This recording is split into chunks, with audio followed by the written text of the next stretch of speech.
আল্লাহ রাব্বুল আলামিন এই মাসে কোরআন নাজিল করেছেন।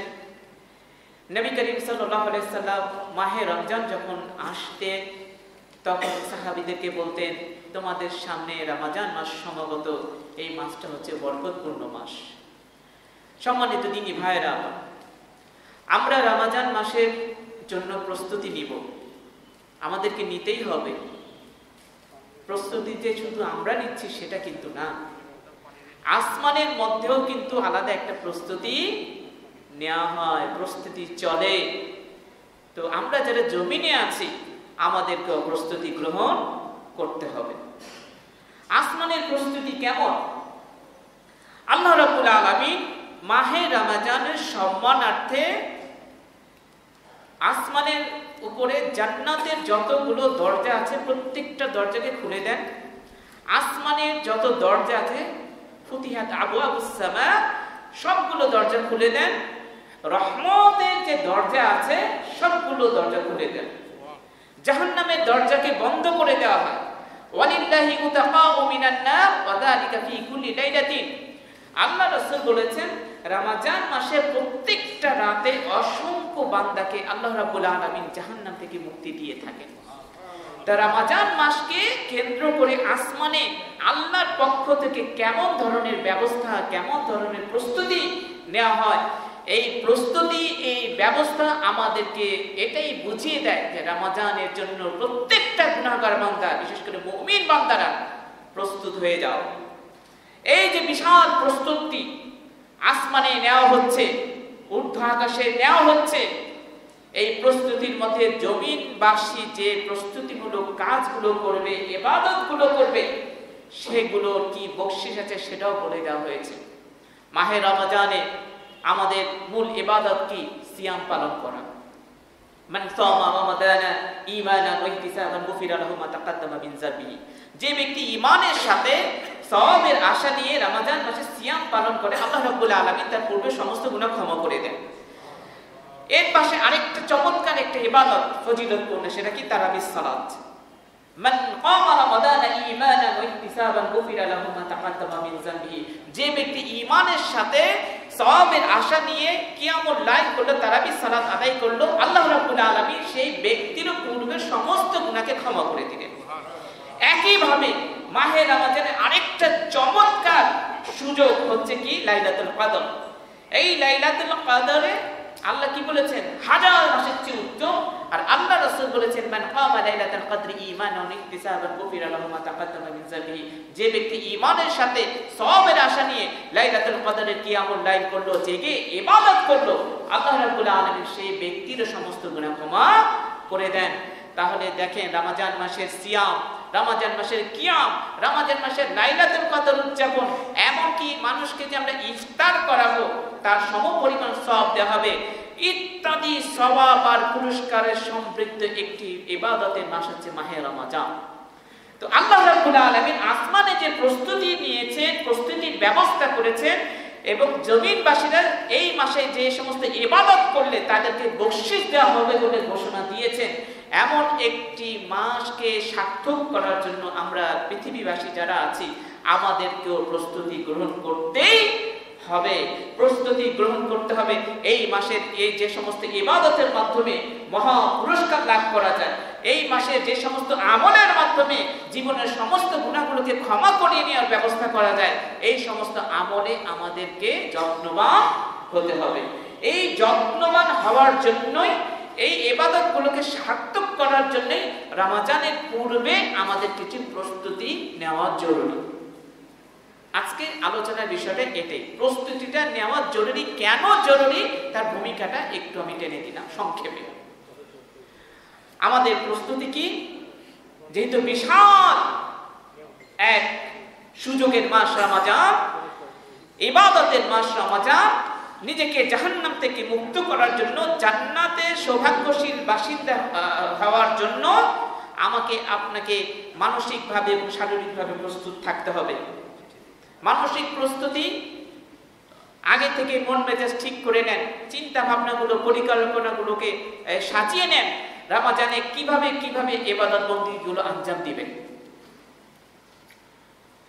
আমরা গোটা 11 মাস যারা কোরআন মাজিদ পড়তে অভ্যস্ত, রমজান মাসে তো আরো বেশি করে পড়তে হবে।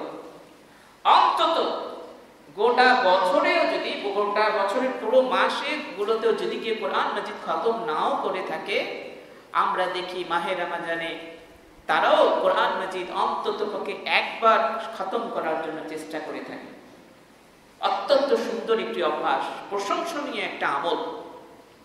তো এই আমলটা আমরা করতে চাইলে রমজানের পূর্বেই ঘরে যে কোরআন মাজিদ গুলো আছে, যাদের কাছে কোরআন মাজিদের ভালো পাণ্ডুলিপি নেই বা জীর্ণ শীর্ণ হয়ে গেছে, ছিঁড়ে গেছে, ভালো একটা কোরআন মাজিদ সংগ্রহ করে নিন। রমজান শুরু হওয়ার আগে কিনে নিন বা কারো কাছ থেকে নিন, নিয়ে গোটা রমজানে যেন অন্তত পক্ষে একটা বার কোরআন মাজিদ খতম দিতে পারেন সেই চেষ্টাটা করেন।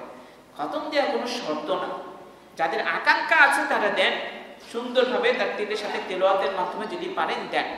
আর যদি সেটুকু না হয়, যেটুকুই পারে অন্তত কোরআন পড়ার অভ্যাসটা গড়ে তোলেন। তো আমাদেরকে কোরআন মাজিদের চর্চার জন্য রমজানের পূর্ব প্রস্তুতিমূলক অংশ হিসাবে আমাদের কোরআন মাজিদের যদি ঘরে ভালো পাণ্ডুলিপি না থাকে, তাহলে আমরা সেটাকে সংগ্রহ করে নেওয়ার চেষ্টা করি। রমজান মাসে অহেতুক গল্প গুজব এগুলো যাতে না কাটে আমাদের সময়গুলো, সেই জন্য কোরআনের তাফসীর, হাদিসের কিতাব আমাদের যদি সামর্থ্য থাকে কারো, নিজেরা এগুলো কিনে বা কারো কাছ থেকে সংগ্রহ করে আমরা এগুলো ব্যবস্থা করে রাখি, যাতে মাহে রমজানের মধ্যে আমরা আমাদের সময়গুলো কোরআনের তাফসীর, হাদিসের পাঠ, এই সমস্ত চর্চার মাধ্যমে অতিবাহিত হয়। তো রমজান এসে গেলে অনেকের মধ্যে তাড়াহুড়া এবং বিভিন্ন ধরনের ব্যস্ততায় এসে যাওয়ার কারণে তারা আগে থেকে কাজগুলো না গুছিয়ে নিলে একটু বেকায়দায় পড়ে যায়। তো যদি এখন আমাদের যেহেতু রমজান আসেনি, আমরা যদি পারি আমরা কোরআনের তাফসীর, হাদিসের কিছু কিতাব যদি পারি সংগ্রহ করে নিই, অন্তত পক্ষে আম্মা পাড়ার যে তাফসীর আছে কোরআনুল কারীমে, এটাও যদি হয় সংগ্রহ করে আমরা কোরআন গোটা রমজানে অন্তত একটা পাড়ার তাফসীরটা আমরা পড়ার অভ্যাস করি। অন্তত তাফসীরে ইবনে কাসির বা গ্রহণযোগ্য যে তাফসীরগুলো আছে বাংলা ভাষায় বের হয়েছে, সেটা আমরা সংগ্রহ করে রাখি। আরেকটি বিষয় হচ্ছে কি, পূর্ব প্রস্তুতি। পারিবারিকভাবে আমাদেরকে বসতে হবে, যে অভ্যাসটা আমাদের অনেক মুসলিমদের নেই। দায়িত্বশীল যারা আছে বিভিন্ন ইসলামিক সংস্থার কিংবা মসজিদের, আমাদের ভিতরেও অনেক অভাব দেখা যায় কি পরিবারকে নিয়ে প্রস্তুতিমূলক আলোচনা করা। আগে সামনে রমজান আসছে, কিভাবে রমজানটা সুন্দরভাবে উদযাপন করা যায় ইত্যাদি, খরচপাতি, ইফতারি প্রসঙ্গ, সাহারি প্রসঙ্গ, ছেলে মেয়েদেরকে নিয়ে ঘরের মধ্যে কোনো তালিম হবে কিনা ইত্যাদি বিষয়গুলোকে নিয়ে, স্ত্রী আছে, সন্তানরা আছে, তাদেরকে নিয়ে যদি বসে একটু আলাপ আলোচনা করা হয় যে কিভাবে আসো সুন্দরভাবে রমজানটা উদযাপন করতে পারি, একটু আমরা আলোচনা করি, তো দেখা যাবে এটার মাধ্যমে একটা সুন্দর পথ বের হয়ে যাবে, একটা মানসিক স্বস্তি আসবে যে আমরা মোটামুটি পরিকল্পনা পারিবারিকভাবে করে নিয়েছি। তো এর মাধ্যমে ইবাদতটা সুন্দরভাবে সম্পূর্ণ করা সহজ হবে আমাদের। আরেকটি বিষয় হচ্ছে রমজানের প্রস্তুতির মধ্যে এটা একটা অংশ যে বিশেষ করে যারা যৌথ ফ্যামিলিতে থাকে, জয়েন্ট ফ্যামিলি, তো রমজানের ইফতারি, সাহারি, বিভিন্ন খরচ এর ক্ষেত্রে এবং আরো আনুষঙ্গিক অনেক বিষয়ের ক্ষেত্রে পরিবারের দেখা যায় প্রত্যেকটা পরিবারকে সেখানে সংযুক্ত হতে হয়। কে কি দিবে, কিভাবে কি আয়োজন করা যায় যেন ইফতারের টেবিলে বসে ঝগড়া না হয়, সাহারি খেতে বসে মনমালিন্য তৈরি না হয়। তো যারা যৌথ ফ্যামিলিতে থাকি, তুমি কি খরচ দেবে, তুমি কি খরচ দেবে, তুমি কি খরচ দেবে, আসো কম বেশ হোক সবগুলো একত্রিত করি, বা কার ভাগে কি পড়বে সেটা আমরা বলে দিলাম। কারণ যেহেতু আমরা যে অঞ্চলে পরিবেশে বসবাস করি, আমাদের পরিবেশের অবস্থাটা এইরকম, এই জন্য প্রসঙ্গগুলো আনছি। তো এইভাবে যদি আমরা ভাগাভাগি করে নেই, দেখা যাবে ইফতারের টেবিলে বসে বা রমজান মাসে অন্য সময় আমাদের ভিতরে মনমালিন্য বা ঝগড়াঝাটি সৃষ্টি হবে না। এর মাধ্যমে দেখবেন মানসিক একটা স্বস্তি আসবে। এটা রমজানের একটা অত্যন্ত জরুরি প্রস্তুতি। এটা পরিবারের মধ্যে যদি ঝগড়াঝাটি থাকে, রমজানের আগে সেটা মিটিয়ে ফেলুন। এটা রমজানের প্রস্তুতির একটা বড় অংশ। কারণ ঝগড়া মনের ভিতরে কিনা রেখে, হিংসা বিদ্বেষ রেখে, রাগ গোসা রেখে আপনি একই বাসায় থাকবেন, পাশের রুমে একই টেবিলে বসে খাবেন, এটা কিন্তু আপনার ঈমানের স্বাদের ক্ষেত্রে ব্যাঘাত সৃষ্টি করবে। তো এই বিষয়গুলো মিটিয়ে ফেলতে হবে, এটা রমজানের প্রস্তুতির একটা অংশ। কারণ যে ব্যক্তি ঝগড়া করে, হিংসা বিদ্বেষ করে, এক মুসলিম আরেক মুসলিমের সাথে মিলেমিশে চলে না, তার ইবাদতগুলো তো লটকে থাকে। গ্রহণযোগ্য হাদিসের মতে এসছে যে প্রত্যেক বৃহস্পতিবার এবং সোমবারে বান্দার আমলকে আসমানে ওঠানো হয়। যারা পরস্পরের সাথে ঝগড়া বিদ্বেষ করে, শিরক করে, তাদেরটা বাদে বাকিগুলোকে গ্রহণ করা হয়। বলে যতক্ষণ পর্যন্ত তারা মিলমিশ না হয় ততক্ষণ পর্যন্ত তাদেরটা গ্রহণযোগ্য হবে না। তো রমজান মাসের প্রস্তুতির এটা একটা বড় অংশ যে আমাদেরকে ঝগড়াঝাটিগুলো মিটিয়ে ফেলতে হবে। রমজানের প্রস্তুতির আরেকটি অংশ আমাদের মসজিদ ভিত্তিক হতে পারে।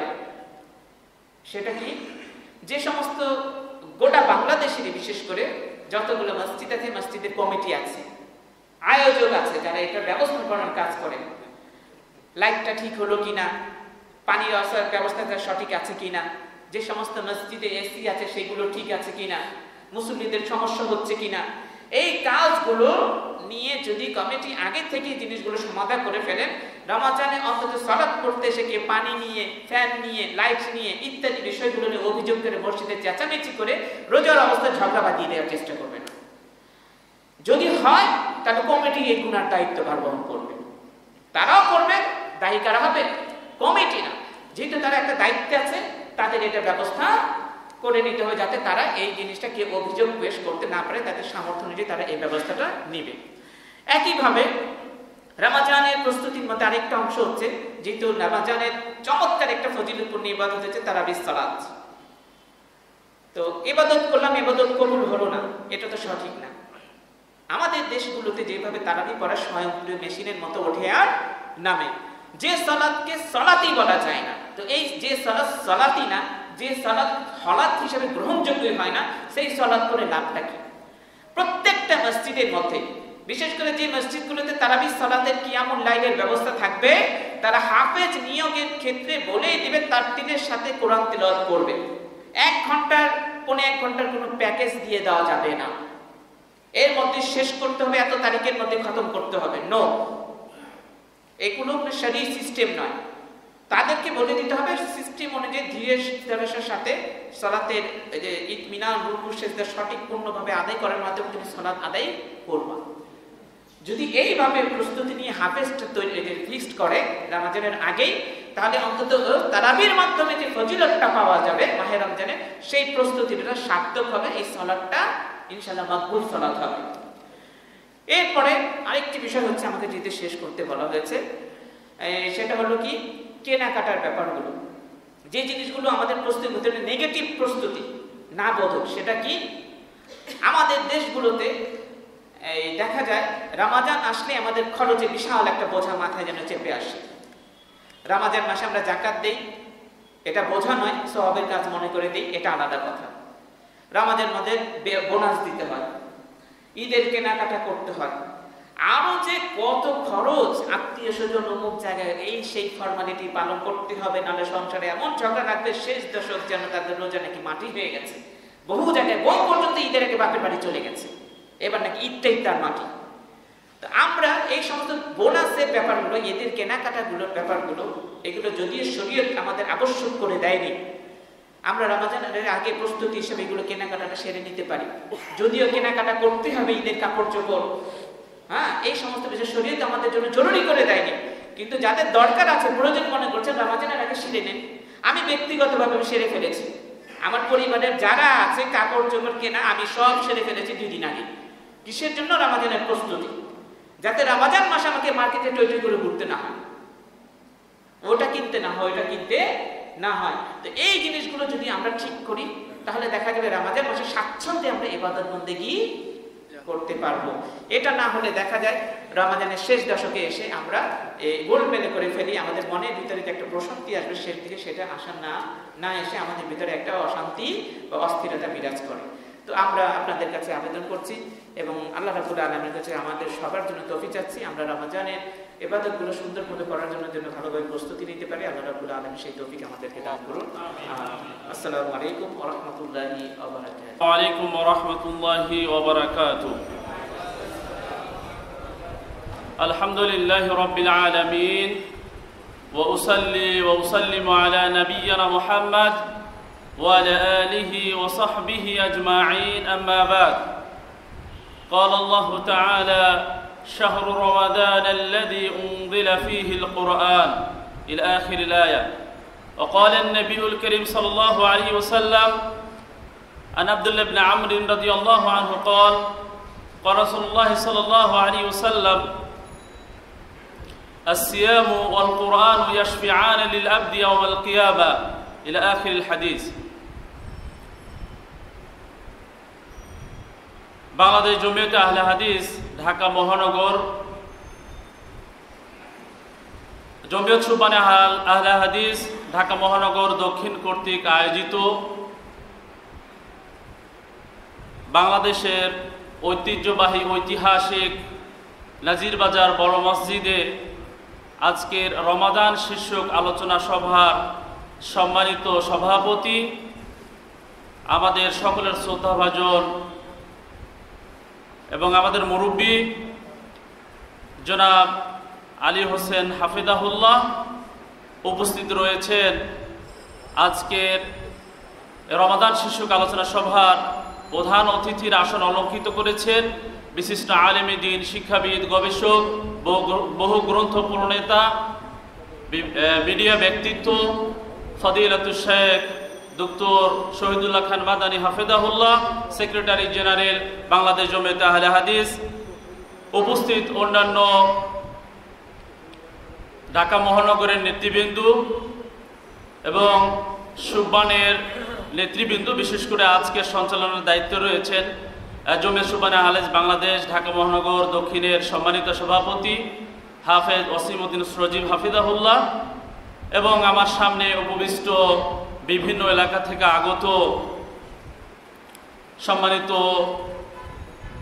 দিনী ভাইয়েরা, সকলকে আন্তরিক মোবারকবাদ এবং শুভেচ্ছা জানাচ্ছি আজকের এই অনুষ্ঠানে উপস্থিত হওয়ার জন্য। সেই সাথে আল্লাহ রাব্বুল আলামিনের কাছে দোয়া করি আল্লাহ রাব্বুল আলামিন আপনাদেরকে উত্তম বিনিময় দান করুন, আমিন। সম্মানিত উপস্থিতি, আপনারা কিছুক্ষণ পূর্বে আমরা আলোচনা বিষয় শুনেছেন যে রমাদান মাস হচ্ছে কোরআনের মাস, কোরআনের মাস হচ্ছে রমাদান। তো আমার পূর্বের আলোচকরা বিভিন্নভাবে তারা এই বিষয়গুলো আলোচনা করেছেন, তা আমাকেও যেহেতু বলা হয়েছে সংক্ষিপ্তভাবে আমি আমার সংক্ষিপ্ত আলোচনা শেষ করব ইনশাআল্লাহ। তা আমরা বিভিন্নভাবে আমরা আমাদের যে কোনো গুরুত্বপূর্ণ কাজের জন্য আমরা প্রস্তুতি নিয়ে থাকি, সেই কাজকে সুন্দরভাবে সুচারুরূপে সম্পাদন করার জন্য তা আল্লাহ সুবহানাহু ওয়া তাআলা আমাদেরকে তার ইবাদত করার জন্য সৃষ্টি করেছেন। তা আল্লাহ সুবহানাহু ওয়া তাআলা তিনি তার বান্দাদেরকে বিভিন্ন সময় বিভিন্ন মৌসুম অফার তিনি দিয়ে থাকেন, যাতে করে তার বান্দারা তার পাপগুলো মোচন করে নিজেদেরকে পাপ মুক্ত হয়ে আল্লাহ রাব্বুল আলামিনের দরবারে উপস্থিত হতে পারেন। এরকম বিভিন্ন মৌসুম সুযোগ করে দেন আল্লাহ সুবহানাহু ওয়া তাআলা। তো এই মৌসুমগুলোর মধ্যে হচ্ছে উল্লেখযোগ্য হচ্ছে এই মাহে রমাদান। এই মাসে আল্লাহ রাব্বুল আলামিন তার বান্দাদেরকে তিনি বিভিন্ন সুযোগ সুবিধা তিনি দিয়েছেন। আমরা বিভিন্ন আলোচকের মুখে সেই আলোচনাগুলো আমরা শুনেছি। সম্মানিত উপস্থিতি, দুনিয়ার প্রস্তুতি আমরা বিভিন্নভাবে নিয়ে থাকি। তো আমাদের এই ক্ষণস্থায়ী জীবনে আমরা বিভিন্ন প্রস্তুতি নিই। তো আমাদের পরকালী জীবনের জন্য আমাদের প্রস্তুতি কেমন হওয়া দরকার, কিভাবে আমরা এই মাহে রমাদানকে আমরা স্বাগত জানাবো, আমরা শুনেছি সেই কথাগুলো। তো এই রমাদান মাসে আল্লাহ সুবহানাহু ওয়া তাআলা তার মহাগ্রন্থ আল কুরআনুল কারীম তিনি কি করেছেন? নাজিল করেছেন। এজন্য রমাদান মাসের সাথে কোরআনের সম্পর্ক গভীর এবং নিবিড়। মহাগ্রন্থ আল কুরআনুল কারীম বিশ্বের বুকে যত গ্রন্থ রয়েছে তার মধ্যে সর্বশ্রেষ্ঠ গ্রন্থ হচ্ছে আল কুরআনুল কারীম। বিশ্বে যত আদিয়ান, যত ধর্ম রয়েছে, প্রত্যেক ধর্মের তাদের একটা করে কি রয়েছে? গ্রন্থ রয়েছে, কিতাব রয়েছে। কিন্তু ইসলাম ধর্মের, ইসলামের আমাদের গ্রন্থ হচ্ছে সর্বশ্রেষ্ঠ গ্রন্থ আল কুরআনুল কারীম। যে কিতাবের কথা আল্লাহ সুবহানাহু ওয়া তাআলা তিনি শুরুতেই বলেছেন, যালিকাল কিতাব লা রাইবা ফি, যে এমন একটি গ্রন্থ, এমন একটি কিতাব যার মধ্যে সন্দেহ নেই। এই কিতাবের, এই কুরআনুল কারীমের যারাই ভুল ধরার চেষ্টা করেছে তারাই ব্যর্থ হয়েছে। আল কুরআনুল কারীম রাসূল সাল্লাল্লাহু আলাইহি ওয়াসাল্লামের প্রতি 610 সালে 10 খ্রিস্টাব্দে যখন নাজিল করা হলো, তখন থেকে কাফেররা, বেদিনরা এই কোরআনকে নির্মূল করার জন্য তারা বিভিন্ন চেষ্টা করেছে, কিন্তু কেউ সফলতা লাভ করতে পারেনি। তো এই কোরআনের হেফাজতের দায়িত্ব স্বয়ং আল্লাহ সুবহানাহু ওয়া তাআলা তিনি নিজে নিয়েছেন। এই জন্য কিয়ামত পর্যন্ত আল্লাহ রাব্বুল আলামিন এই কোরআনুল কারীমকে তিনি টিকিয়ে রাখবেন। আল্লাহ রাব্বুল আলামিন তিনি বলছেন, ইন্না নাহনু নাযালনা যিকর ওয়া ইন্না লাহু লাহাফিজুন। আল্লাহ রাব্বুল আলামিন স্বয়ং তিনি কি এই কিতাবের হেফাজতের তিনি দায়িত্ব নিয়েছেন। আল্লাহ রাব্বুল আলামিন এই কিয়ামত পর্যন্ত এই কিতাবকে তিনি টিকিয়ে রাখবেন। তো এই কোরআনুল কারীম যে এই কোরআনের সংস্পর্শে এসেছে সেই আলোকিত হয়েছে, সেই সফল হয়েছে, সে সার্থক হয়েছে। দেখুন এই কোরআনুল কারীম যে ফেরেশতা নাজিল করলেন, নিয়ে আসলেন রাসূল সাল্লাল্লাহু আলাইহি ওয়াসাল্লামের কাছে, সে জিবরিল আমিন, তিনি ফেরেশতাদের মধ্যে শ্রেষ্ঠ ফেরেশতা হয়ে গেলেন। এবং রাসূল করিম সাল্লাল্লাহু আলাইহি ওয়াসাল্লামের কাছে এই কোরআন নাজিল হওয়ার কারণে রাসূল করিম সাল্লাল্লাহু আলাইহি ওয়াসাল্লাম তিনি শ্রেষ্ঠ রাসূলে পরিণত হলেন। তেমনি ভাবে এই কোরআন এই রমাদান মাসে নাজিল হওয়ার কারণে এই রমাদান মাসটা একটা শ্রেষ্ঠ মাসে পরিণত হয়েছে। আর এই কোরআনুল কারীম লাইলাতুল কদর রমাদান মাসের শেষ দশকে নাজিল হওয়ার কারণে সেই রাত্রি, সেই দিনটা আপনার কি হয়েছেন? আপনার স্মরণীয় দিন হয়েছে। অতএব কোরআনের সংস্পর্শে যারাই আসবে তারাই আলোকিত হবে, আর কোরআনকে যারা নিয়ে ষড়যন্ত্র করবে তারাই ব্যর্থ হবে, তারাই পথভ্রষ্ট হবে। রাসূল করিম সাল্লাল্লাহু আলাইহি ওয়াসাল্লাম তিনি বলেন, ইন্নাল্লাহা ইয়ারফাউ বিহাদাল কিতাবি আকওয়ামান ওয়া ইয়াদউ বিহি আখারিন। রাসূল করিম সাল্লাল্লাহু আলাইহি ওয়াসাল্লাম বলেন, এই কোরআনের মাধ্যমে আল্লাহ রাব্বুল আলামিন কোন সম্প্রদায়ের মান সম্মানকে তিনি কি করে দেন? উঁচু করে দেন। আবার এই কোরআনের কারণে কোন সম্প্রদায়ের মান সম্মানকে তিনি কি করে দেন? নিচু করে দেন।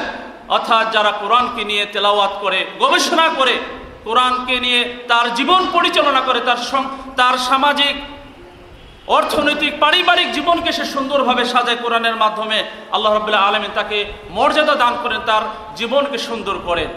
যারা কোরআনকে অবহেলা করে, কোরআনকে ছেড়ে দেয়, তাদেরকে আল্লাহ রাব্বুল আলামিন অপমানিত করেন, লাঞ্ছিত করেন। আর এই কোরআন যারা তেলাওয়াত করবে, অন্যকে যারা শিক্ষা দিবে, তারাই হচ্ছে সর্বশ্রেষ্ঠ মানুষ।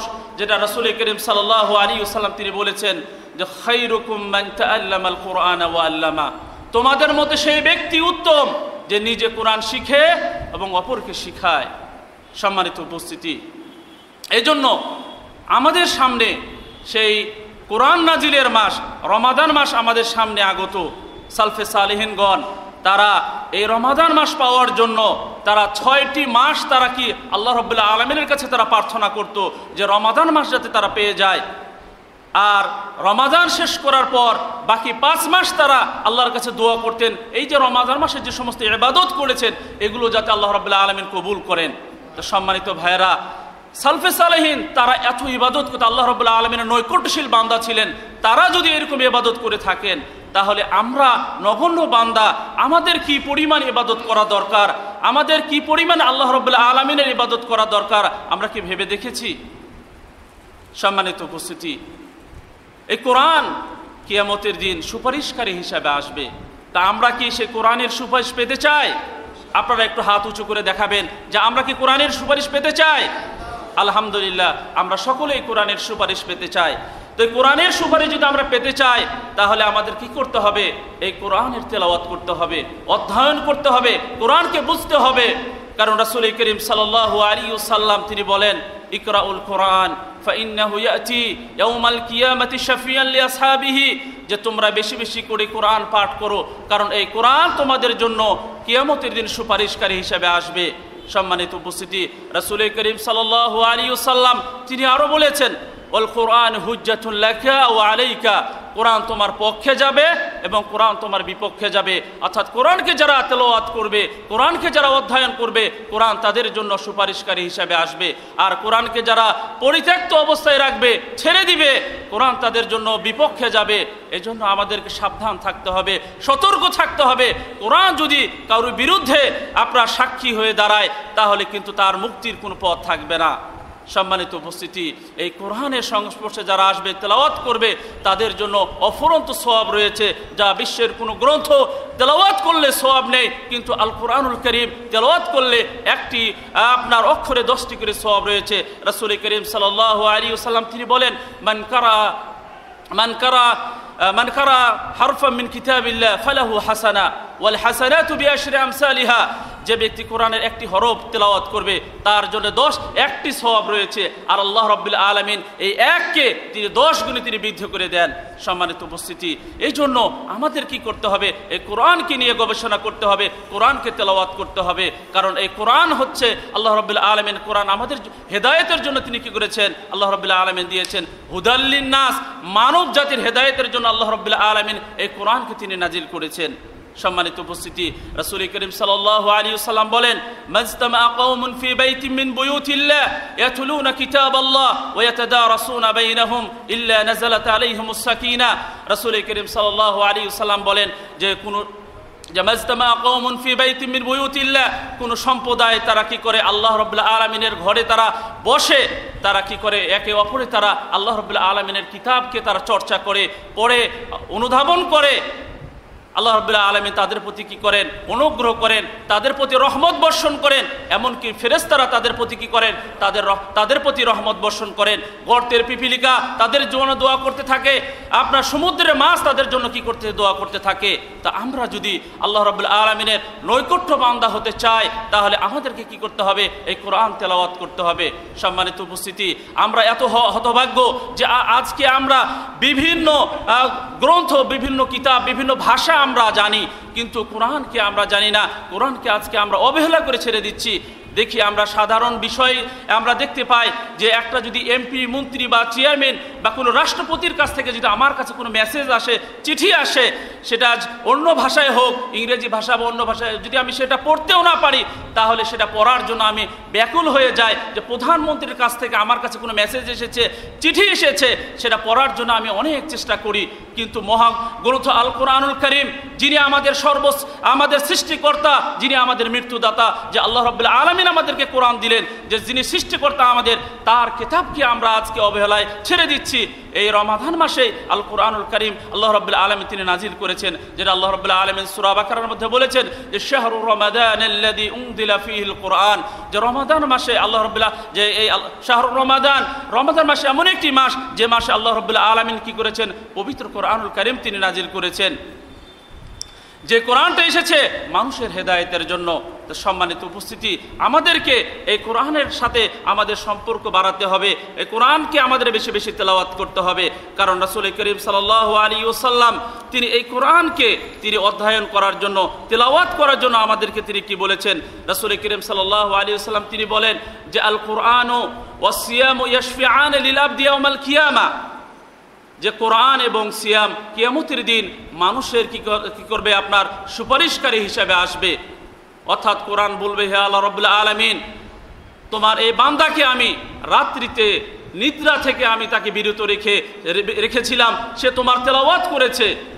সম্মানিত উপস্থিতি, পবিত্র কোরআনুল কারীমে প্রায় 36টি জায়গায় আল্লাহ রাব্বুল আলামিন এই তেলাওয়াত শব্দ নিয়ে এসেছেন। তো আমরা কতবার তেলাওয়াত করি?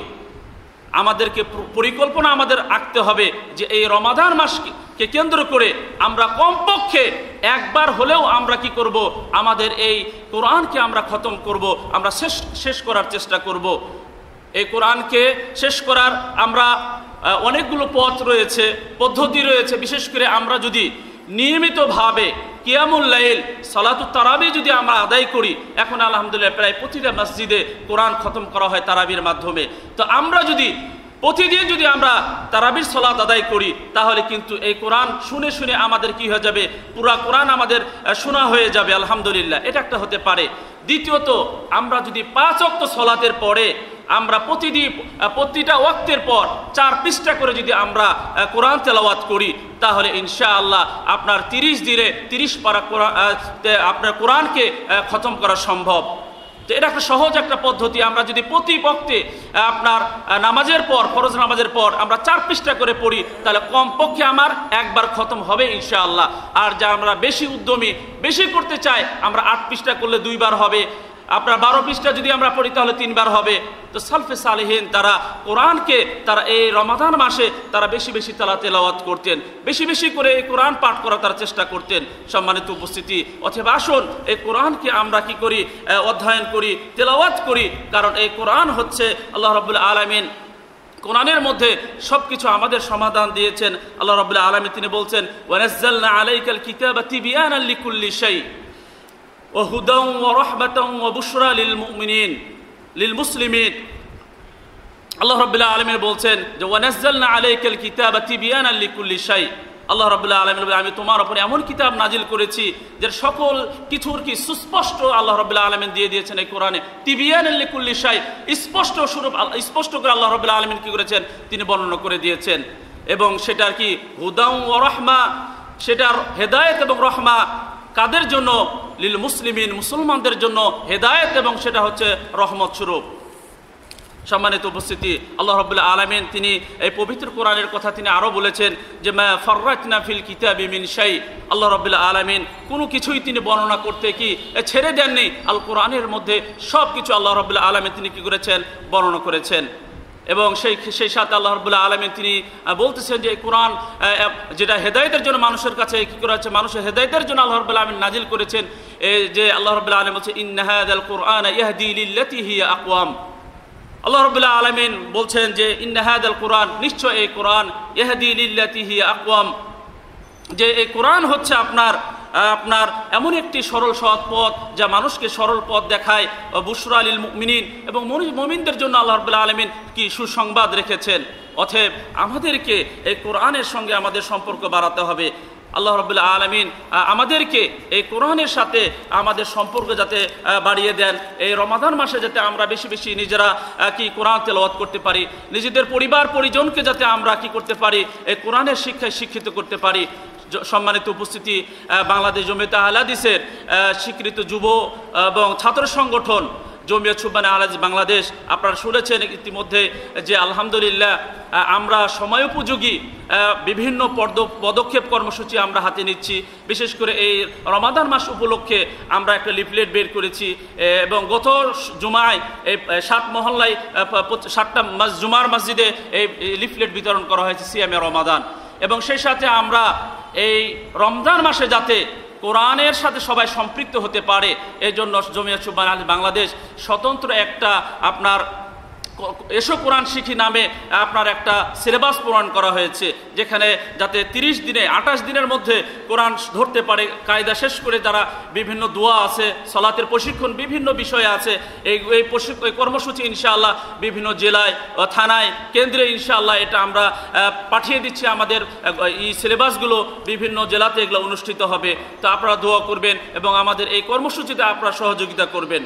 সম্মানিত উপস্থিতি, অথবা আসুন আল্লাহ রাব্বুল আলামিন আমাদেরকে এই কোরআনের মাসে কোরআনের সঙ্গে আমাদের সম্পর্ক গভীর এবং নিবিড় রাখার সুযোগ করে দিন, এবং আমাদেরকে এই কোরআনকে আমাদের জীবনের সংবিধান হিসেবে গ্রহণ করার তৌফিক দান করুন, আমিন।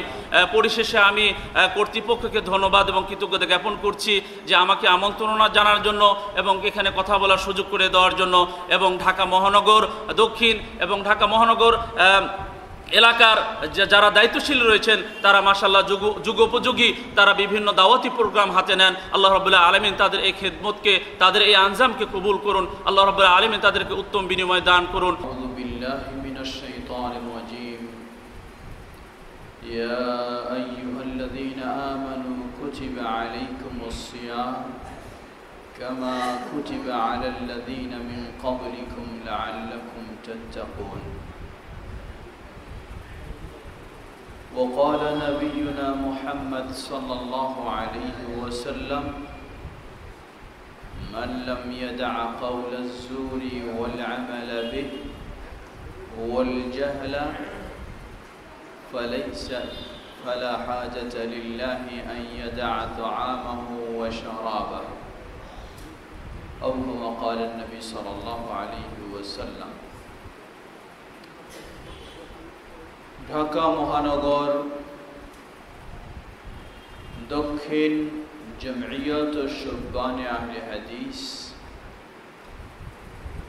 কর্তৃক আয়োজিত আজকের এই ঐতিহ্যবাহী নাজির বাজার বড় জামিয়া মসজিদে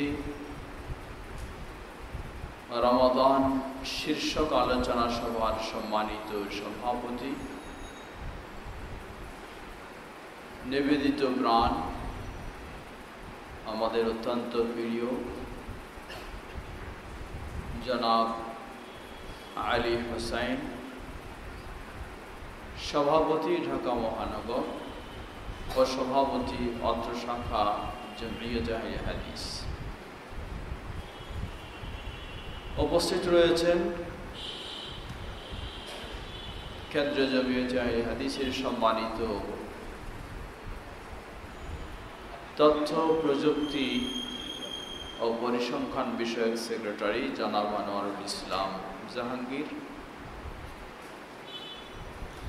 আরও রয়েছেন কিছুক্ষণ আগে যার অত্যন্ত মূল্যবান আলোচনা আমরা শুনলাম, ঢাকা মহানগর জমিয়ত আহলে হাদিসের ভারপ্রাপ্ত সাধারণ সম্পাদক বিশিষ্ট আলিম শেখ এহসানুল্লাহ। উপস্থিত রয়েছেন ঢাকা মহানগর দক্ষিণ এলাকা জমিয়ত আহলে হাদিসের সম্মানিত সভাপতি হাফেজ সেলিম সাহেব, সাধারণ সম্পাদক জনাব আরিফ সাহেব এবং আরও অন্যান্য দায়িত্বশীল বৃন্দ।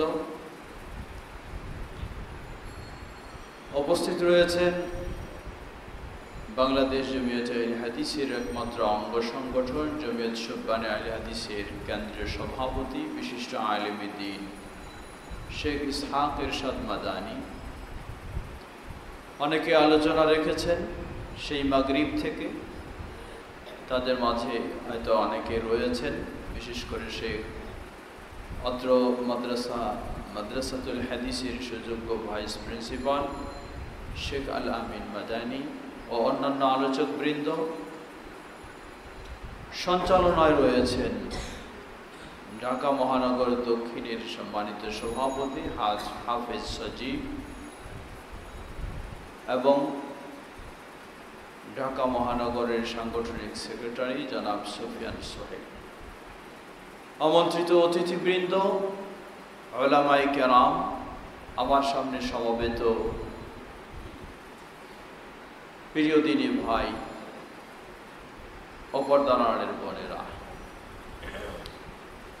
সেই মাগরিব থেকে এই 10:30 পর্যন্ত আপনারা একাধারে বক্তব্য শুনছেন এবং আজকের এই প্রোগ্রাম আমি মনে করি প্রথমে এই প্রোগ্রামের যারা আয়োজন করেছেন ঢাকা মহানগর জমঈয়ত এবং শুব্বানে, তাদের সবাইকে আমার পক্ষ থেকে, বাংলাদেশ জমিয়ত আহলে হাদিসের পক্ষ থেকে কৃতজ্ঞতা জানাচ্ছি। দোয়া করছি আল্লাহ তাদেরকে জাযায়ে খায়র দান করুন। উপস্থিত রয়েছেন যারা, তাদের মাঝে আরো অন্যতম অন্তর মসজিদের সম্মানিত সুযোগ্য খতিব ঢাকা মহানগর জমিয়ত আহলে হাদিসের সহসাধারণ সম্পাদক বিশিষ্ট আলেম শেখ শামসুল হক শিবলি এবং আরো অনেক উলামায়ে কেরাম। যেটি বলছিলাম যে প্রোগ্রাম বলা যেতে পারে রমাদান সামনে আসছে,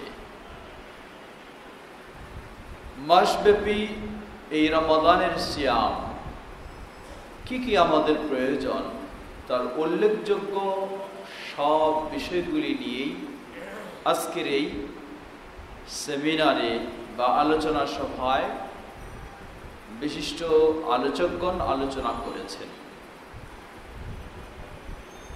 বলা যেতে পারে যারা মনোযোগ সহকারে আলোচনাগুলি শুনেছেন অত্যন্ত সুন্দরভাবে গোটা মাস রমাদানের সিয়াম কিয়াম ও যাবতীয় ইবাদত সুন্দরভাবে পালন করতে তাদের সকলের সহজ হবে। আল্লাহ আমাদের জন্য সহজ করে দিন। আলোচনার বিষয়ে মোটামুটি সবগুলি এসে গেছে। আমার জন্য তেমন একটা আলোচনার বিষয় বাকি নাই।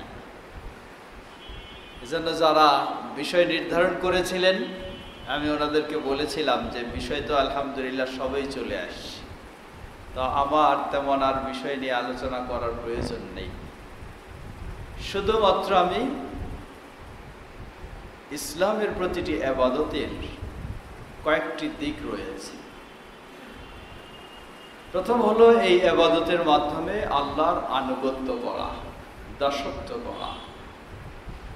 দ্বিতীয় হলো এই ইবাদতের মাধ্যমে সওয়াব অর্জন করা, আল্লাহর নৈকট্য অর্জন করা, প্রতিদান লাভ করা। তৃতীয় হলো এই ইবাদতগুলি পালনের মাধ্যমে শিক্ষা গ্রহণ করে নিজের জীবনটাকে সুন্দর করা। তো শিক্ষা বিষয়ে রমাদানের শিক্ষা নিয়ে কয়েকটি কথা বলি, শেষ করব, বেশি সময় নেব না। যেহেতু আমাকে প্রধান অতিথি রেখেছেন তাই তো আমাকে এই সময়ের প্রধানটাই তো দিতে হবে, তাই না? কমপক্ষে তো 2 ঘন্টা সময় দিবেনই, তাই না? প্রস্তুত আছেন তো সবাই? আচ্ছা, যাক আলহামদুলিল্লাহ। প্রস্তুত থাকাটাই আল্লাহ কবুল করুক, বলুন আল্লাহুম্মা আমিন। প্রস্তুত যেহেতু স্বতঃস্ফূর্তভাবে আছেন এজন্য 2 ঘন্টা থেকে 1 ঘন্টা 40 মিনিট মাইনাস করে দিলাম। 20 মিনিটে শেষ করার চেষ্টা করব ইনশাআল্লাহ। আমরা বলছিলাম যে ইসলামের প্রতিটি ইবাদত সবগুলির মাঝে আল্লাহ সুবহানাহু ওয়া তাআলা একটি বিষয় রেখেছেন, তা হলো এই ইবাদত পালনের মাধ্যমে শিক্ষা গ্রহণ করে নিজের ঈমান, আদর্শ সবকিছুকে সুন্দর করে নেওয়া। সেগুলির মাঝে আমরা বলতে পারি রমাদানের সিয়ামের সবচেয়ে বড় শিক্ষা হলো এই সিয়ামের মাধ্যমে আল্লাহ রাব্বুল আলামিন মানুষকে যে জন্য সৃষ্টি করেছেন, আল্লাহ রাব্বুল আলামিন যে কারণে অসংখ্য নবী রাসূল প্রেরণ করেছেন, আল্লাহ রাব্বুল আলামিন যে কারণে আসমানি কিতাব নাজিল করেছেন, আল্লাহ রাব্বুল আলামিন যে কারণে আসমান জমিন সৃষ্টি করেছেন, সব কিছুর পিছনে রহস্য হলো, উদ্দেশ্য হলো তাহকীকু তাওহীদিল্লাহ, আল্লাহ সুবহানাহু ওয়া তাআলার তাওহীদ বাস্তবায়ন। রমাদানের সিয়াম পালনের মাধ্যমে সবচেয়ে গুরুত্বপূর্ণ যে শিক্ষাটা পাওয়া যায় সেটি হচ্ছে আল্লাহ রাব্বুল আলামিনের তাওহীদকে স্পষ্ট করা যায়। তা কেমনে? লক্ষ্য করুন, ইসলামের সবচেয়ে গুরুত্বপূর্ণ ইবাদত কোনটা ঈমানের পরে? সালাত। আজকে অনেক বক্তব্য শুনেছেন, বক্তাগণ তো সবাই বলেছেন যে আল্লাহ রাব্বুল আলামিন সালাতের ক্ষেত্রে সরাসরি নিজ হাতে প্রতিদান দেবেন, তাই না? হ্যাঁ, কেউ বলেন নাই। তাহলে কোনটার ক্ষেত্রে বলেছেন? সিয়ামের ক্ষেত্রে। সবচেয়ে গুরুত্বপূর্ণ ইবাদত হলো সালাত, কিন্তু আল্লাহ রাব্বুল আলামিন সেটার জন্য বলেননি যে তিনি নিজেই এটার প্রতিদান দেবেন, বরং বললেন কিসের জন্য? সিয়ামের জন্য। কারণটা কি? কারণ হলো সিয়াম এই ইবাদত পালনের মাধ্যমে একজন মানুষ আল্লাহ রাব্বুল আলামিনের একত্ববাদ শুধু তার জন্যই করতে হবে এমন বিষয়টা নিশ্চিত করতে পারে। উদাহরণস্বরূপ, একজন মানুষ ধূমপানে খুব অভ্যস্ত, কোথাও যদি জায়গা না পায় কোন জায়গায় গিয়ে ধূমপান করে? ওই ব্যক্তিটা যখন সিয়াম রাখে, রোজা রাখে, যখন তার রোজা অবস্থায়, সিয়াম অবস্থায় খুবই সিগারেটের চাহিদা দেখা দেয়, সে ইচ্ছা করলে তখনও ওই আড়ালে গিয়ে টয়লেটের ভিতরে সিগারেট জ্বালাইতে পারে, কিন্তু তা কি করে? তা করে না। কারণ মানুষ এই সিয়ামের মধ্যে বিশ্বাস করে কেউ না দেখলেও দেখছেন কে? আল্লাহ সুবহানাহু ওয়া তাআলা। এই সিয়ামের মাধ্যমে আল্লাহর সেই তাওহীদ বাস্তবায়ন সম্ভব বেশি হয় এবং শিরক মুক্ত হওয়া সম্ভব হয়। তাই যেই ইবাদত আল্লাহর কাছে সবচেয়ে বেশি তাওহীদ বাস্তবায়ন হয় এবং সবচেয়ে বেশি শিরক মুক্ত হয়, ওই ইবাদত হলো আল্লাহর কাছে সবচেয়ে বেশি প্রিয়। এজন্যই আল্লাহ রাব্বুল আলামিন সিয়ামের ক্ষেত্রে বললেন যে এর সরাসরি প্রতিদান আমি দিই। প্রিয় ভাইরা, তাহলে সিয়ামের মাধ্যমে আমরা এই শিক্ষাটাকে আরো নিশ্চিত করব যে শুধু সিয়ামেই আল্লাহকে ভয় করে করব এমনটা নয়। জীবনের সকল ইবাদত যেন একমাত্র আল্লাহ সুবহানাহু ওয়া তাআলার সন্তুষ্টি অর্জনের জন্যই করি, কাউকে দেখানো, কাউকে শোনানো বা প্রশংসা ইত্যাদি নয়। এই শিক্ষায় আমরা চেষ্টা করব এই রমাদানের সিয়াম থেকে নেওয়া। আল্লাহ তৌফিক দান করুন। দ্বিতীয় শিক্ষা, একজন মুসলিম 5 ওয়াক্ত সালাত তার জন্য গুরুত্ব সহকারে আদায় করা ফরজ, সেটি হলো রমজান মাসে, তাই না? একজন মুসলিমের 5 ওয়াক্ত সালাত গুরুত্ব সহকারে জামাতে আদায় করা পুরুষের জন্য ফরজ শুধু রমজান মাসে। বছরের 12টি মাসেই কোনো মাসে কম নয়, কিন্তু মানুষ 11 মাসেই গাফেল, সচেতন কোন মাসে? রমাদান মাসে। রমাদান মাসে শত ব্যস্ততা থাকলেও অবসর হওয়ার চেষ্টা করে যে না, আজান হয়ে গেছে, আর দোকানে বসে থাকা যাবে না, যেতে হবে। এই রমাদান থেকে যদি আমরা আল মুহাফাযা আলা সালাওয়াত, সালাতের যত্ন, গুরুত্ব দেওয়ার বিষয়টা শিক্ষা নিতে পারি, তাহলে রমাদান মাসে যেমন একজন ভালো নামাজি হতে পারি, গোটা জীবনেও তেমন একজন ভালো নামাজি হয়ে যেতে পারবো ইনশাআল্লাহ। বিশেষ করে 5 ওয়াক্ত সালাতের মধ্যে সবচেয়ে গুরুত্ব কোন সালাতের বেশি? ফজর এবং এশা। ফজর এবং এশা, যার কারণে এই দুই সালাতের ক্ষেত্রে কি বলা হয়েছে? আফকালুস সালাওয়াতি আলাল মুনাফিকিন। মুনাফিকদের জন্য সবচেয়ে ভারী সালাত হলো এশার সালাত আর ফজরের সালাত। রমাদান মাসে মানুষ এই দুই সালাতের বেশি গুরুত্ব দেয় না কম দেয়?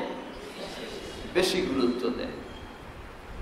তাহলে রমাদান মাসে এই শিক্ষাটা আমাদের নেওয়া দরকার। কিন্তু আফসোসের বিষয় হলো রমাদান মাসে মানুষ 5 ওয়াক্তের মধ্যে এশা এবং ফজরের গুরুত্ব বেশি দেয়, কিন্তু এশা এবং ফজরের জন্য নয়। এশা এবং ফজরের জন্য নয়। কথাটা বুঝেছেন? রমাদান মাসে 5 ওয়াক্তের মধ্যে এশা এবং ফজরের গুরুত্ব বেশি দেয়। রাস্তায় চলতে চলতে দিনের বেলা কাজের ব্যস্ততায় জোহরের জামাতটা ছুটেও যেতে পারে, আসরেরটা ছুটেও যেতে পারে, কিন্তু এশার জামাতটা যেন ছুটে না যায়, ফজরের জামাতটা যেন ছুটে না যায়। কিন্তু আফসোসটা হলো গুরুত্ব ঠিকই দিচ্ছে, কিন্তু গুরুত্ব এশার জন্য নয়, ফজরের জন্য নয়, গুরুত্ব দিচ্ছে তারাবির জন্য আর সাহারির জন্য। যদি রমজান মাসে তারাবি না থাকতো তাহলে এশাটা ঠিকই কি থাকতো? দুর্বলই থাকতো। এজন্য অনেকে মনে করে কি, এশা ছুটে গেলে অসুবিধা নাই, তারাবিটা যেন না ছুটে, লা হাওলা ওয়ালা কুওয়াতা ইল্লা বিল্লাহ। মানে নফলের জন্য গুরুত্ব দিচ্ছে, অথচ দিতে হবে গুরুত্ব কিসের জন্য? এশার জন্য। ফজরের অবস্থা একই, সাহারির জন্য গুরুত্ব হলো ফজরের। অন্য মাসে যেমন মুসল্লি খুঁজে পাওয়া যায় না ফজরের সময়, রমজান মাসেও তাই হতো যদি কি না থাকতো, সাহারির জন্য উঠতে না হতো।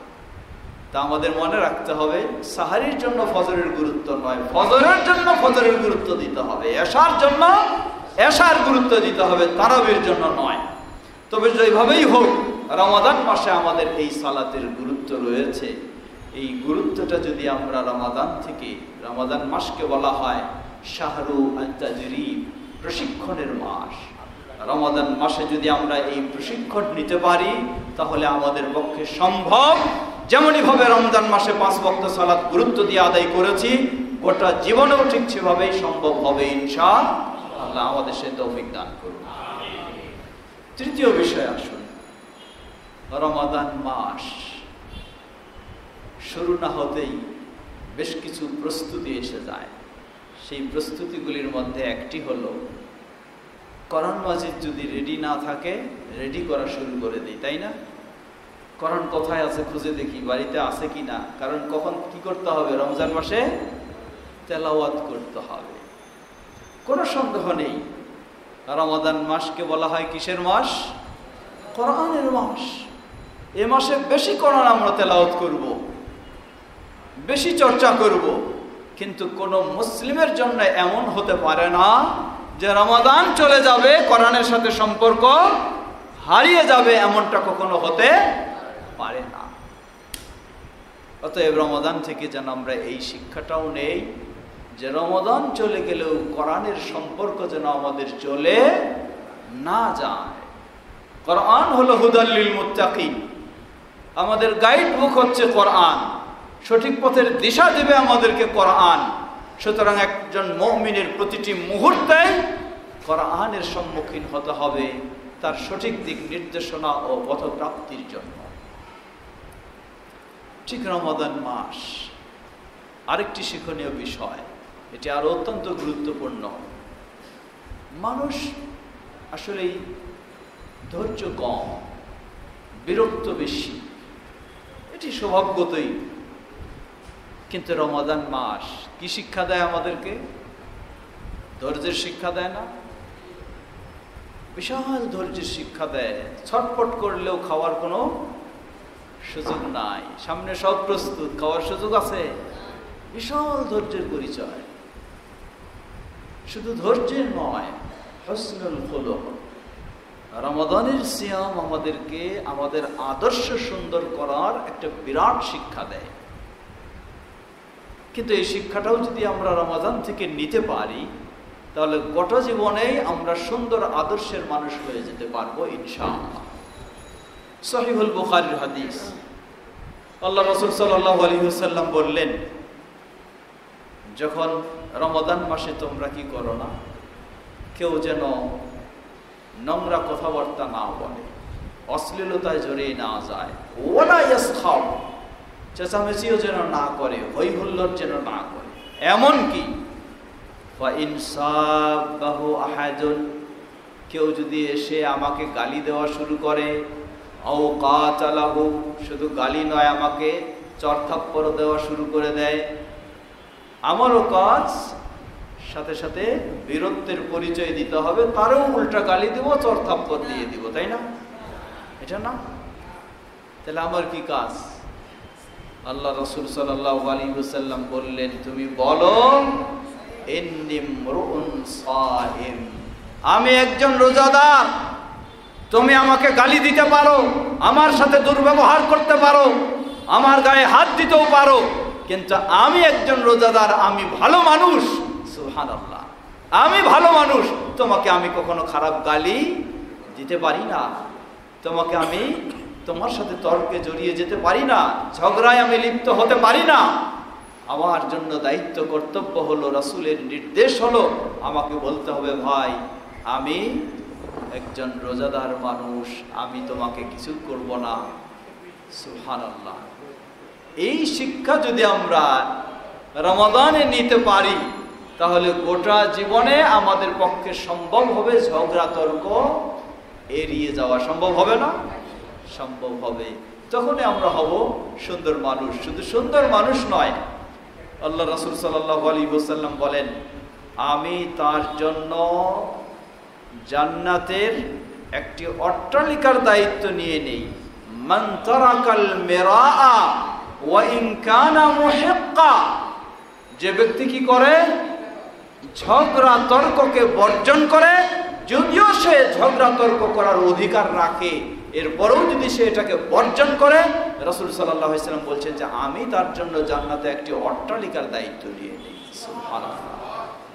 সুতরাং রমাদান থেকে যদি আমরা এই শিক্ষা নিতে পারি যে রমাদানে যেমন কারো ঝগড়া করা যাবে না, কাউকে গালিগালাজ দেওয়া যাবে না, কারোর সাথে সেই ধরনের তর্ক বিতর্কে জড়িয়ে যাওয়া যাবে না, ধৈর্যের পরিচয় দিতে হবে, এই শিক্ষাটা আমরা নিয়ে যদি বাকি জীবনটাকে সেভাবে করতে পারি তাহলে একদিক থেকে হব উন্নত আদর্শের মানুষ, অপর দিকে হব নবী মুহাম্মদ সাল্লাল্লাহু আলাইহি ওয়াসাল্লাম আমাদের জন্য জান্নাতে অট্টালিকা নিশ্চিত করে নেবেন ইনশাআল্লাহ। সর্বশেষ শিক্ষা হিফযুল লিসান। আল্লাহ রাসূল সাল্লাল্লাহু আলাইহি ওয়াসাল্লাম বলেন, মান লাম ইয়াদা কাওলা যুর ওয়াল আমালা বিহি ওয়াল জাহলা ফালাইসা লিল্লাহি হাজা আন ইয়াদা তাআমাহু ওয়া শারাবাহু। রাওয়াহু আল বুখারী। সহিহুল বুখারীর হাদিস। যে ব্যক্তি ওই সুবহ সাদিক থেকে সূর্যাস্ত পর্যন্ত সবকিছু বর্জন করেছে, পানাহার বর্জন করেছে, তার যৌন চাহিদা সবকিছু বর্জন করেছে, কিন্তু যদি বর্জন করতে না পারে কি? মান লাম ইয়াদা কাওলা যুর, মিথ্যা কথা। দোকান ব্যবসা বাণিজ্যে কাস্টমারকে আকৃষ্ট করার জন্য কি মেড ইন চায়না বলা তো খুবই সহজ, জাপান বলা আরো সহজ। সত্য না মিথ্যা আপনাকে ভাবতে হবে। যদি আমি সত্য বলে থাকি, সত্যই হয় তো আলহামদুলিল্লাহ, কিন্তু যদি মিথ্যা বলে থাকি, আল্লাহ রাসূল সাল্লাল্লাহু আলাইহি ওয়াসাল্লাম বলছেন এই সারাদিন না খেয়ে থাকলাম, পানাহার বর্জন করলাম, এটা আল্লাহর কোনো প্রয়োজন নেই। অতএব এই রমাদান আমাদেরকে শিক্ষা দিচ্ছে সিয়াম পালন অবস্থায় যেমন কোনো অশ্লীল কথা মুখ দিয়ে বের করা যাবে না, মিথ্যা কথা মুখ দিয়ে বের করা যাবে না, জাহেলি আচরণে জড়িয়ে যাওয়া যাবে না, গেলে আমার সিয়াম অকেজো হয়ে যাবে। যার কারণে আমরা সাধ্যপক্ষে চেষ্টা করি, এমনকি যিনি সারাটা জীবন ঘুষ খেয়ে এসেছেন তিনি কি করেন? তিনিও ভাবেন, বলেন যে হাত দিয়ে যদি ঘুষের টাকা নিই তাহলে কি হয়ে যাবে? আমার সিয়াম নষ্ট হয়ে যাবে। তখন কি করে? ডয়ারটা খুলে দেয়, কয় এখানে দেন, আমি হাত দিয়ে ধরবো না। লা হাওলা ওয়ালা কুওয়াতা ইল্লা বিল্লাহ। ইবলিসি কত চিন্তা দেখেন। ইবলিস নাই ঠিকই, কিন্তু ইবলিসি চিন্তা আছে, মানে হাত দিয়ে ধরবে না কিন্তু ডয়ার খুলে দেয়, কয় এখানে দেন। লা হাওলা ওয়ালা কুওয়াতা ইল্লা বিল্লাহ। ডয়ার খুলে দো কার হাত দিয়ে ধরুক, একই অপরাধ। সিয়াম অবস্থায় সবটাই কি নিষিদ্ধ। সুতরাং পঞ্চম শিক্ষা বা শেষ শিক্ষাটা বলছি, সিয়াম আমাদেরকে শিক্ষা দেয় আমাদের মুখটাকে সুন্দর করতে হবে। মুখ দিয়ে অশ্লীল কথা বলা যাবে না, মিথ্যা কথা বলা যাবে না। তাহলে একদিকে যেমন আল্লাহর কাছে এই সিয়ামগুলি মূল্যবান হবে, গুরুত্বপূর্ণ হবে, কবুলযোগ্য হবে, তেমনি ভাবে আল্লাহ রাসূল সাল্লাল্লাহু আলাইহি ওয়াসাল্লামও জান্নাতের দায়িত্ব আপনার জন্য নিয়ে নেবেন। রাসূল সাল্লাল্লাহু আলাইহি ওয়াসাল্লাম বলেন, যে ব্যক্তি তার দুই চোয়ালের মাঝে এই জিহ্বার এবং দুই পায়ের মাঝে সেই লজ্জাস্থানের জিম্মা নেবে, আল্লাহ রাসূল সাল্লাল্লাহু আলাইহি ওয়াসাল্লাম তার জন্য কিসের জিম্মা নেবেন? জান্নাতের জিম্মা নেবেন। সুবহানাল্লাহ। তাই রমাদানে যদি আমরা এই সতর্কতা শুধু রমাদানে সীমাবদ্ধ না করে শিক্ষা গ্রহণ করে গোটা জীবনে এটাকে আমরা আমাদের জীবনে গড়ে তুলতে পারি, তাহলে আমরা জান্নাত নিশ্চিত করে নিতে পারবো ইনশাআল্লাহ। আমাদেরকে আল্লাহ রাব্বুল আলামিন রমাদানের সিয়াম যেন আমরা রমাদান মাসকে ঈমানের সাথে এবং সুস্থতার সাথে পেয়ে পরিপূর্ণভাবে ইবাদতগুলি করতে পারি। আল্লাহ আমাদের সবাইকে সে তৌফিক দান করুন। আমরা যেন এই শিক্ষাগুলি গ্রহণ করে এই প্রশিক্ষণের মাস থেকে প্রশিক্ষণ নিয়ে, এটি হচ্ছে এই মাস হলো ঈমান নবায়নের মাস, ঈমানকে মজবুত করার মাস, ঈমানটাকে ঝালাই করে নেওয়ার মাস। আমরা যেন সেভাবেই এই রমাদান মাসকে কাজে লাগাতে পারি। আল্লাহ আমাদের সবাইকে সে তৌফিক দান করুন। কথা দীর্ঘ না করে শেষ করতে চাই। আজকে সেই মাগরিবের সালাতের পর থেকে এই রাত 11টা পর্যন্ত যে মূল্যবান বিষয়গুলি আপনাদের সামনে উপস্থাপন করা হয়েছে, সেগুলি থেকে আমরা যেন সকলেই শিক্ষা গ্রহণ করে আমাদের জীবনকে সুন্দর করতে পারি। আল্লাহ আমাদের সবাইকে সে তৌফিক দান করুন। যারা আজকে এই সুন্দর আয়োজন করেছেন তাদেরকে মোবারকবাদ জানাচ্ছি। সেই সাথে আল্লাহর কাছে দোয়া করছি আমাদের সম্মানিত আলী ভাই অসুস্থ মানুষ হওয়া সত্ত্বেও সবাইকে নিয়ে উৎসাহ উদ্বুদ্ধ করে এই সুন্দর আয়োজন করেছেন। আল্লাহ রাব্বুল আলামিন তাকেও এবং আমাদের সকল অসুস্থদেরকে পরিপূর্ণ সুস্থতা দান করুন। এবং যারা যেভাবে আজকের এই আয়োজনে ভূমিকা রেখেছেন, আল্লাহ সবাইকে জাযায়ে খায়ের দান করুন। সকলের এই সুন্দর ইবাদতকে আল্লাহ কবুল করে নিন। এবং আসছে রমাদান মাস। রমাদান মাস হলো আরেকটি হলো বেশি বেশি দান করার মাস। যেমন আমরা আমাদের প্রিয় মাদ্রাসাতুল হাদিসেও বেশি বেশি দান করব, ঠিক তেমনইভাবে আমাদের প্রিয় সংগঠন বাংলাদেশ জমিয়তে আহলে হাদিসকেও, জমিয়ত শুব্বানে আহলে হাদিসকেও আমরা আমাদের সাধ্যপক্ষে যাকাতের অংশ থেকে এবং সাধারণ দান থেকে আমরা আমাদের দায়িত্বশীলদের কাছেও সেই সংগঠনের দাওয়াতি কাজের জন্য আমরা দান বেশি বেশি করার চেষ্টা করব। আল্লাহ আমাদের সবাইকে সে তৌফিক দান করুন।